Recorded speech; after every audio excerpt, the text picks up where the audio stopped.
ஒரு சூப்பர் ஃபுட்டை பற்றி நான் பேச போகிறேங்க. என்னது சூப்பர் ஃபுட்டா அப்படின்னு உங்களுக்கு எல்லாத்துக்குமே ஒரு கேள்வி வரும். ரொம்ப சிம்பிளான ஃபுட்டு தாங்க. ஆனால் இது சூப்பர் ஃபுட்டுன்னு இன்றைக்கி எல்லா இடத்துலையும் எல்லா நாட்டிலையும் ப்ரொமோட் பண்ணிட்டு வந்துட்டுருக்காங்க. அது வேறு ஒன்றும் இல்லைங்க, நம்ம ஊர் தேங்காய் தாங்க. தேங்காய், தேங்காய் எண்ணெய், தேங்காய் பால் எவ்வளோ ஒரு ஆரோக்கியமான உணவு. ஆனால் பல்வேறு வருஷங்களாக பார்த்தீங்கன்னா நம்ம டாக்டர்ஸும் சரி, வெளிநாட்டில் கூடிய டாக்டர்ஸும் சரி, உணவு ஆலோசகரும் சரி பார்த்தீங்கன்னா தேங்காய் அதிகமாக சேர்த்துக்கிட்டால் உடம்புக்கு நல்லதில்லை, கொலஸ்ட்ரால் அதிகமாயிரும், இதனால் இருதய நோய் வர வாய்ப்பு இருக்குது, குறிப்பாக கரோனரி ஆர்டரி டிசீஸ் இது வர வாய்ப்பு இருக்குது அப்படின்ட்டு ஒரு கருத்து ரொம்ப நாளாக உழவிட்டு இருந்துச்சுங்க. உண்மையிலே சொல்ல போனால் தேங்காயில் நேரடியாக கொலஸ்ட்ரால் இல்லைங்கிற விஷயம் இன்னைக்கு வரைக்கும் நிறைய பேருக்கு புரியறது இல்லை, சொன்னாலும் ஏற்றுக்க மாட்டேங்கிறாங்க. என்ன காரணம் பார்த்தீங்கன்னா கொலஸ்ட்ரால் அப்படிங்கிறது ஒரு அனிமல் சோர்ஸ்லேருந்து மட்டும்தாங்க கிடைக்கும். குறிப்பாக முட்டை, மஞ்சள் கரு, பால், வெண்ணெய், தயிர், அது மட்டும் இல்லாமல் அசைவ உணவில் மட்டும்தான் கொலஸ்ட்ரால் இருக்கும் அப்படிங்கிறது தான் உண்மை. தேங்காய் எண்ணெய்ங்கிறது சுத்தமாக எந்த விதத்துலேயும் அசைவம் சார்ந்த விஷயத்துலேருந்து நம்ம எடுக்கிறது இல்லை. இயற்கையாக ஒரு வெஜிடபிள் சோர்ஸ்லேருந்து வருது, தேங்காயிலேருந்து நம்ம எடுக்கக்கூடிய விஷயம். ஸோ வெஜிடபிள் சோர்ஸ்லேருந்து வரக்கூடிய எந்த பொருள்லையும் கொலஸ்ட்ராலே கிடையாது.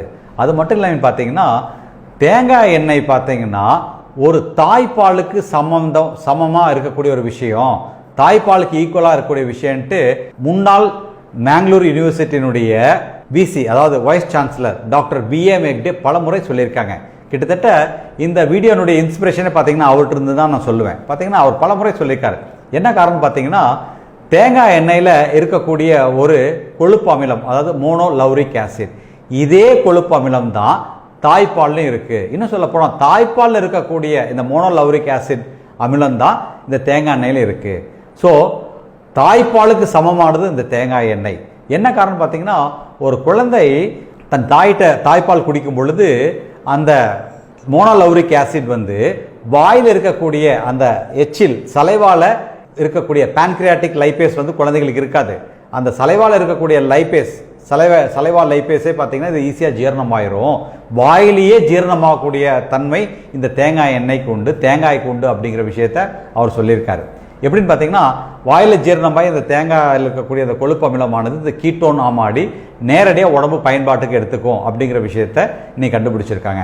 அந்த அளவுக்கு தாய்ப்பாலுக்கு சமமாக இருக்கக்கூடிய இந்த தேங்காய் எண்ணெயோ இல்லை தேங்காய் பாலோ தேங்காயோ நம்ம பயன்படுத்துறதை குறைச்சிக்கிறோம். கேட்டால் கொலஸ்ட்ரால் அதிகமாயிரும், உடம்புக்கு கெடுதல்னு நினைக்கிறோம். அப்படி கிடையாதுங்க. இன்னைக்கு பார்த்தீங்கன்னா அல்சைமர் நோயால் பாதிக்கப்பட்ட பல்வேறு நபர்களுக்கு இன்னைக்கு தேங்காயை நிறையா கொடுக்குறாங்க. ஏன்னா அந்த தேங்காயில் உருவாக்கக்கூடிய கீட்டோன்ஸை பிரெயின் ஈஸியாக யூஸ் பண்ணிக்குது. அதன் மூலம் இந்த அல்சைமர் நோயில் நிறைய இம்ப்ரூவ்மெண்ட் கிடைக்குதுங்கிறது கண்டுபிடிச்சிருக்காங்க. அப்படிப்பட்ட அற்புதமான விஷயங்க. அது மட்டும் இல்லாமல் பார்த்தீங்கன்னா கேரளா இருக்கக்கூடிய பல்வேறு ஆண்களும் பெண்கள் பார்த்தீங்கன்னா குளிக்க போகிறதுக்கு முன்னாடி தலையிலேருந்து கால் வரைக்கும் இந்த தேங்காய் எண்ணெய் நல்லா தேய்ச்சிட்டு போய் குளிச்சுட்டு வருவாங்க. கேரளாவில் பார்த்தீங்கன்னா நிறைய பேருக்கு தோல் நோயே இருக்கிறது இல்லை. காரணம் இந்த தேங்காய் எண்ணெய் பார்த்தீங்கன்னா ஒரு அற்புதமான கிருமி நாசினியும் கூட. அது மட்டும் இல்லாமல் தோலை நல்லா வனப்பாக வச்சுக்கும். ஒரு தேங்காய் எண்ணெய் அற்புதமான கண்டிஷனரும் கூட. முடியை ஆரோக்கியமாக போஷாக்காக வச்சுக்கிறக்கும் இது உதவியாக இருக்குது. ஆரோக்கியமாக போஷாக்கானா ஒரு பளபளன்னு ஒரு லஸ்டராக முடி ஒன்றோட ஒன்று ஒட்டாமல் அவ்வளோ அற்புதமாக வச்சுக்கூடிய ஒரு அற்புதமான கண்டிஷனராக இது விளங்குது. அப்படிப்பட்ட தேங்காய் எண்ணெயை நாம் தவறாக புரிஞ்சுக்கிட்டு தேங்காயை பயன்படுத்துறதையும் தேங்காய் எண்ணெய் யூஸ் பண்ணுறதையும் நம்ம குறைச்சிக்கிறோங்க.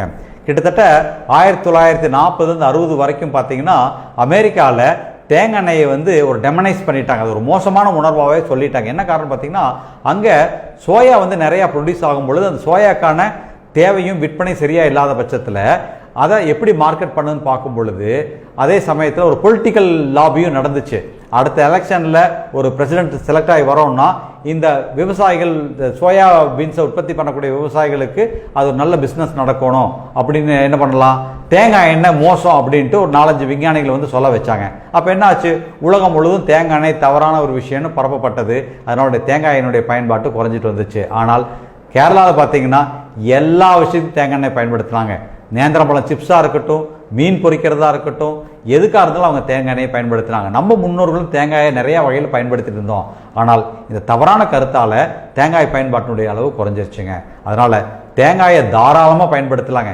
இன்னும் யோசிச்சு பாருங்களேன், அப்போல்லாம் ரெகுலராக சந்தவைக்கு தேங்காய் பால் எடுத்து ஏலக்காய் தட்டி போட்டு ஒரு நாட்டு சர்க்கரை கலந்து அந்த சந்தவையோடு சாப்பிடுவோம். அவ்வளோ டேஸ்ட்டாக இருக்கும், அவ்வளோ அற்புதமாக இருக்கும். ஈவன் நீங்கள் தேங்காய் பால் எடுத்து கொஞ்சம் தயிரோட கலந்து அவல் ஊற வச்சு அதில் கலந்து சாப்பிட்டு பாருங்கள், அற்புதமான ரெகுலராக சாப்பிடக்கூடிய தயிர் சாதத்தை விட இந்த அவல் தயிர் சாதம் அவ்வளோ அருமையாக இருக்கும். தேங்காய் பால் கலந்த அவல் தயிர் சாதம் அவ்வளோ அருமையாக இருக்குங்க. இவ்வளோ ஒரு மாமருந்தாக விளங்கக்கூடிய இந்த தேங்காயை தாராளமாக நம்ம உணவில் அன்றாடம் பயன்படுத்திக்கலாங்க. இது ரியலாக ஒரு சூப்பர் ஃபுட்டுங்க, சூப்பர் ஹீரோ கூடங்க. ஸோ இந்த வீடியோ உங்களுக்கு எல்லாத்துக்கும் பிடிச்சிருக்குன்னு நினைக்கிறேன். பிடித்திருந்தால் லைக் பண்ணுங்கள், கமெண்ட் பண்ணுங்கள், மறக்காமல் தேங்காய் உடைக்கிற மாதிரி ஷேர் பண்ணுங்கள் எல்லாத்துட்டையும். நன்றி, வணக்கம்.